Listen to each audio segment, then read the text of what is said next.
Hard to believe, but today marks the 7th anniversary for Las Vegas's Mob Museum.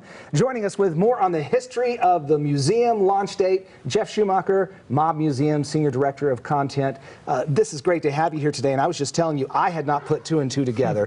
The Mob Museum started on Valentine's Day. That's right. And it is to commemorate, if you will, the St. Valentine's Day Massacre. Right. As much as we like Valentine's Day, we're equally interested in the St. Valentine's Day Massacre, which occurred on February 14th, 1929 in Chicago.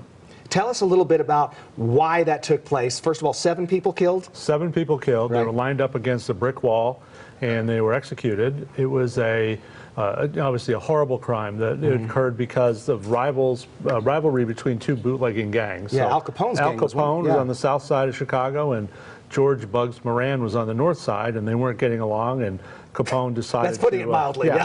Al Capone decided he was going to eliminate the entire gang. And it was execution style. The execution style. They kind of tricked the guys who were in this garage into lining up against the wall because they thought they were being shaken down by the police.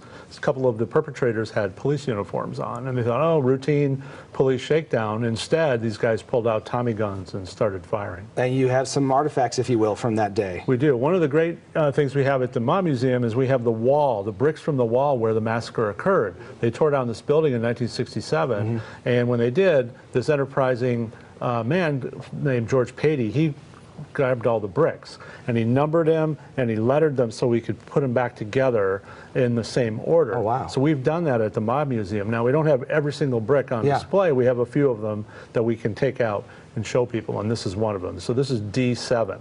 And you have one of the bullets too. This bullet right here, and I have a glove on because you have to, with artifacts, you have to be careful. I'm glad I didn't reach out and pick it up.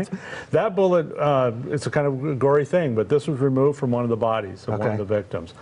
This bullet here was a test-fired bullet from a Tommy gun that was recovered from a man named Jack McGurn, who was a hired hitman.